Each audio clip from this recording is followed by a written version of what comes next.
The Division of Water Resources is housed in the Department of Natural Resources, and our goal is to plan, conserve, develop, and protect the resources in Utah. Sometimes these may conflict, and that's fun and right in that nexus. All right, should I repeat everything I said? I don't want to. Okay.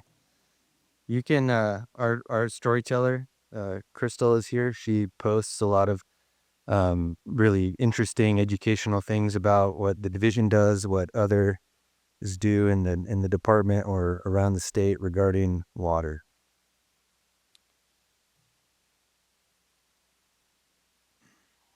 So I like beavers. Is a beaver's funny? What's the moral of this? Trees don't really talk like this, you know? They're comfortable in their bodies, however God created them. They don't complain even if beavers chew them up. Well, I'm going to talk some about the FEMA flood insurance program. It's necessary to know about this regarding permitting, how it affects restoration projects, specifically beaver dam analog projects, because that's what we've been involved in partnering with Sageland Collaborative and the Division of Wildlife Resources. Some successful approaches, the success that we've had, and some future considerations. So if you're like me and you live on the Wasatch Fault and you want earthquake insurance, you know how nearly impossible it is to find anybody who will insure your unreinforced masonry building. Back in the 50s and 60s, there were some big hurricanes that hit the United States. There was a lot of flood damage, and citizens could not get flood insurance. So the national government decided to get into the flood insurance business. So they passed this legislation in 1968, the Federal Flood Insurance Program, with the goals of being able to reduce flood damages and provide flood insurance. And so the way they do that is by requiring any community, municipality, or county that wants to be part of the flood insurance program to conduct these flood insurance studies, in which they map flood zones at different types of flood zones with different types of risk, and they manage those areas for any type of development project or home. So here's an example of Chalk Creek, which shows you can access, if you want to know if there's an area within a flood zone, which is one of these colored areas, you can contact your local, either the city or the county. It's hard to know who manages the flood zone, who manages the flood program. You could call me. I can help you. But they have this available on a web page, so you can go to the National Flood Hazard Map and really easily pull this up. So this is Chalk Creek. It shows two different types of zones. You have namely A, which means approximate. It wasn't done in a detailed manner. And then you have AE, which was done in a detailed manner. And so you can see the detailed AE zones have some squiggly black lines and annotations indicating where there are cross sections with detailed information on what the water surface elevation is of the 100-year flood and what the inundated area would be. You can see that it's detailed for the Weber River. It's also detailed for Chalk Creek, where it passes through town. Once it gets up kind of out of town into the higher reaches, which are mainly agricultural, it turns into an A zone, which is the approximate area. And you can see the difference there between the detailed area, which is really following the creek, And then you get to the A zone, and it's kind of just like draw it with a big, thick marker across. So in a more urban area, here's a Weber.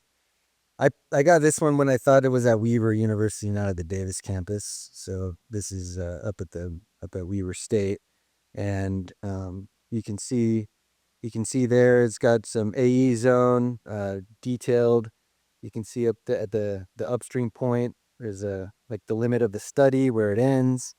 You have zone A over there, which is mainly kind of ponded areas, and then you have anyways, there are different types of zones. You can see it's fairly limited, the areas that are considered special flood hazard zones. So you've got to find out who manages this flood zone if you want to do any activity in there, and then you, depending on at your talks with them, they'll let you know if you need to fill out a permit, which may look something like this. Uh, the requirements depend on the special flood hazard zone. For zone AEs with regulatory floodways, your project has to result in absolutely no rise in that flood level, which is really strict.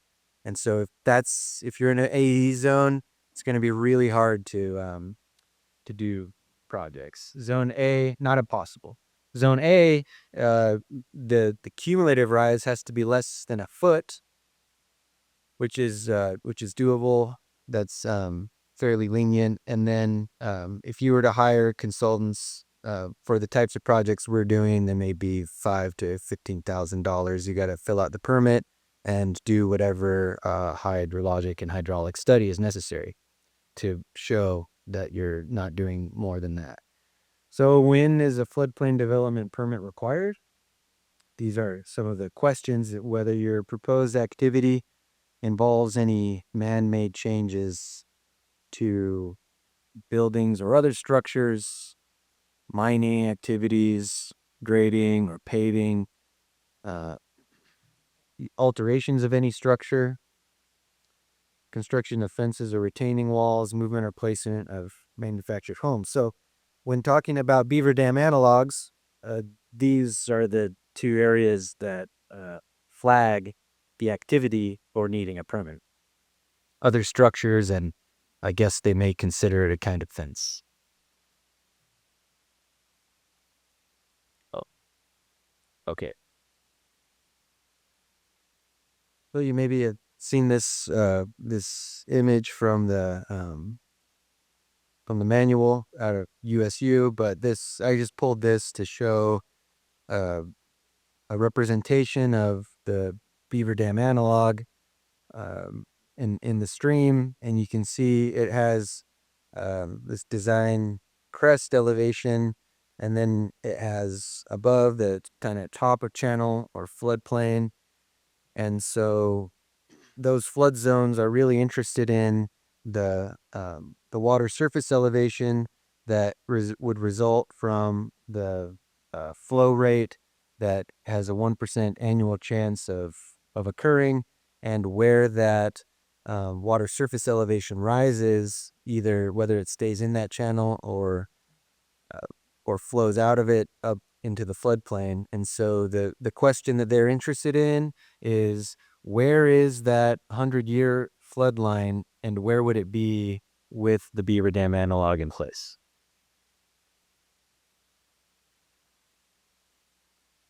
Uh, so here's the uh, plan view looking at where that water surface elevation, the lateral extents of where that would be in the beaver dam picture. And so for the flood development permit, they're interested in knowing if the beaver dam if it will cause a rise in the water surface elevation. What will the extents of the flooding be after that?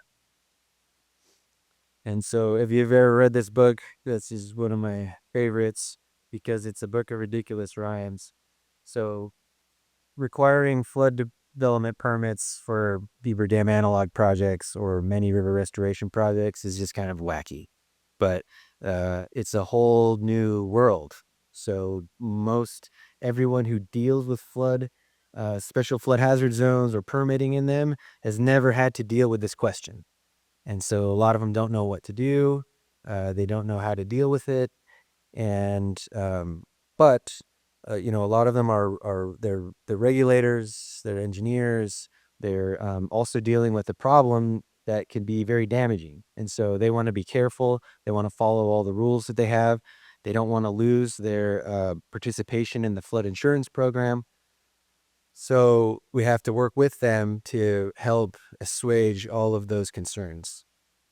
Why some of the reasons why a beaver dam analog project is silly to go through the floodplain development uh, process is, one, because beavers are making dams and nobody cares about the impact they have on the flood hazard zone. So it's kind of this, we're replicating this natural process that no one cares if it's not a man-made project.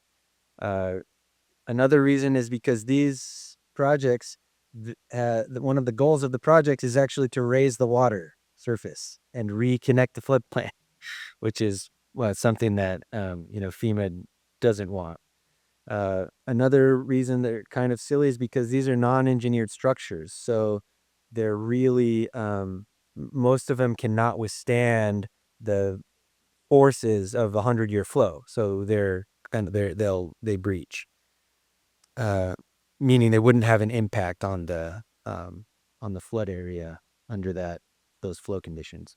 Another is these are non-insurable structures. So the whole point of special flood hazard zones is to get reduced flood damages that would be insured, or would be paid out from the flood insurance program. No one's going to go seeking claims when the Beaver Dam analog blows out.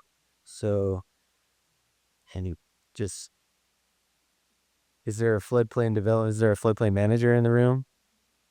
Okay, good. So you guys know some of this and you hear my spiel. So what has worked for us in working with Sageland Collaborative on these projects, it's important to know that these only work in zone A's. This is only a solution that will work if the project is in an area that has not been mapped in a detailed way. The most important thing is to know these folks and have a close relationship with the floodplain managers, because they know their area. They know the drainage area. They know the concerns. Um, they know about existing studies, and they know about all of the concerns that need to be addressed. So getting to know them and working closely with them is the best thing that I think we can do. This approach really depends on inaccurate mapping. As I mentioned, these zone A's are generally broad delineations of the flood zone, and that works in our favor here. An assumed height, we've assumed a height of 1.5 feet for the BDAs, but you could assume a different height. But that's what we do, assume that's going to be the impact, even though these are non-engineered structures, so they're not really going to raise or even to raise the water surface elevation that high necessarily. We assume that you need to get LiDAR or some type of topographic survey, and then we apply a normal depth calculation. So what that looks like is Wildlife Resources is who we work with. They've gone out and flown the areas, taken these to get us this detailed topography.